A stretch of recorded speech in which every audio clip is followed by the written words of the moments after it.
American air travelers deserve better, and that's what we're going to do. That's what we're doing here today. President Biden has a plan to make your summer travel a little easier.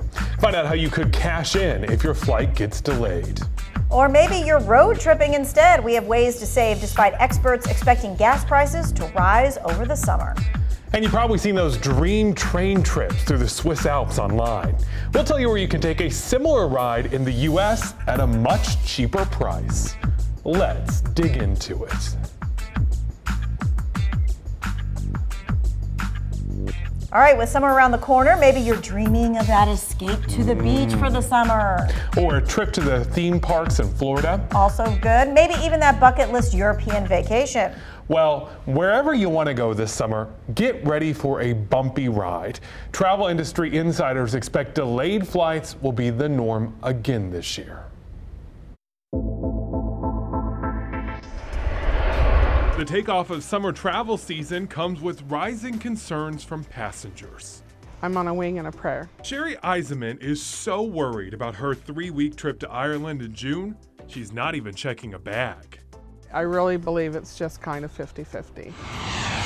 Anyone traveling is taking a chance that they may not get to their destination.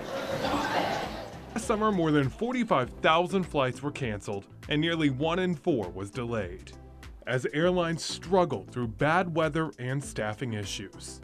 This year, they insist it will be different. Bookings are strong, demand is strong. We're adding buffers into our own schedules to make certain we can deliver for our consumers. All of our partners really want to make sure this summer goes smoothly.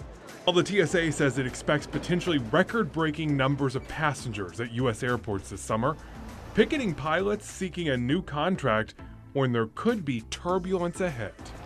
The summer at American Airlines is as uncertain as it was last year, and last year was not good. The FAA announced it's opened new highways in the sky by streamlining 168 East Coast routes, saving 6,000 minutes of travel time annually. But air traffic control staffing concerns prompted airlines to cut summer flights out of New York City. I'm worried airlines have scheduled more flights than the FAA can handle. Here's an airline industry analyst. I think this is going to be a summer of light to moderate turbulence. I'm concerned that if there's just even the slightest ripple of bad weather, the FAA will be asking airlines to delay flights or possibly even cancel flights. Sherry just hopes she makes her connection. They've already changed it twice, and it keeps getting closer and closer to my departure time to go to Dublin. Okay, so when one of those flights is canceled, whose fault is it? You deserve to be fully compensated. Your time matters. The impact on your life matters. The Biden administration is rolling out new rules requiring airlines to compensate passengers whenever flights are canceled or delayed. It will cover rebooking fees, hotel stays, ground transportation, and meal vouchers, but only when weather is not to blame. The move is a first in America, but not across the world. The Transportation Secretary Pete Buttigieg says passengers in the European Union get paid for cancellations that could have been avoided. In total, the payouts range from about 200 to 600 euros, or about the same in U.S. money. So is there a possibility you could require the airlines to give people cash? That's absolutely something that could happen under this proposed rule. As you imagine, airline companies not too happy about this effort. The CEO of Airlines for America told CBS News this would force them to pass those new costs on to you. Ticket prices will go up, plain and simple. That's what happened in Europe. That's what will happen here. The 10 largest airlines already guarantee meals and free rebooking when delays are their fault. 9 of them also cover hotel stays. Now, one big question here is who would determine when the delays are actually the airline's fault? Think back to December when Southwest scheduling systems melted down. 17,000 flights were canceled, but it started as a winter storm event that had chain reactions. So these things can be tricky to nail down. Well, if you've got road trips planned, you might be thinking of ways to save at the pump. There are several myths claiming to use less fuel. Let's verify two popular ones that you're bound to see floating around online. Janice Summer sent us a long message full of tips about saving money on gas. Number 4 in her list says every 5 miles driven above 55 miles per hour can decrease your fuel efficiency.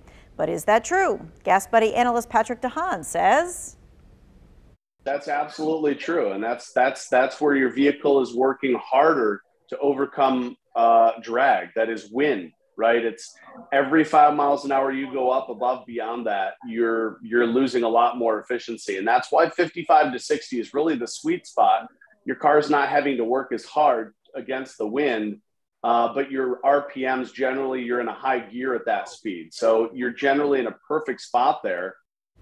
Well, Consumer Reports also backs this up. They tested it at 55, 65, and 75 miles per hour. They found reducing speed from 65 to 55 saved 6 miles per gallon in a regular car, 8 miles in an SUV. In conclusion, yes, driving faster than 55 miles per hour can reduce fuel efficiency. Slowing down will in fact save you money. Here's another claim from Janice's list. She wants to know if the time of day will impact how much gas you get. For example, is it cheaper to fill up late in the evening during the coolest part of the day? Gasoline is more dense when it's colder, but a lot of stations temperature correct on both sides, meaning when the air temperature is above or below a certain threshold, their pumps are calibrated to take into consideration the temperature differentials. And by the way, we're talking about, basically the equivalent of very small, drips. This isn't going to be a noticeable thing. By the way, true if you fill up in the morning. Consumer Reports tested it out. They found a 15-degree temperature difference between fill-ups only resulted in a 1% change in gas volume. Ultimately, that's about 10 cents total savings. So no, filling up in the coolest part of the day will not save you a lot of money. All right, if you're looking to avoid high airfare and you don't feel like driving, you may want to travel by train. I went on a short day train trip in Alaska last summer, and it really was so worth it to see the mountains and the water and then the mountains on the other side. I got to tell you, more people are expected to hit the rails this year, making for a big increase in travel. There's nothing like it. There's absolutely nothing like it. Deborah Anthony from southern New Hampshire marveled at the scenery and shared lots of laughs with her family during a recent trip aboard the Glacier Express. The train makes an 8-hour trip through the valleys and mountains of Switzerland as passengers wine and dine and peer out panoramic windows, travel that feels very different from flying. It's easy to maneuver around. It's easy to get on and off. I like having a schedule. As opposed to flying, it's kind of crazy and being pushed around. The Swiss train system is well known for its punctuality, ease, and comfort. You travel through beautiful valleys, along lakes, even you see glaciers, and this is very, very special. One fan at a time, Trevor. Swiss tennis star Roger Federer and comedian Trevor Noah are getting on board, starring in this ad for Switzerland Tourism. I almost wish we could do it again. Visitors to Switzerland can also journey to the highest railway station in Europe, which is more than 11,300 feet above sea level.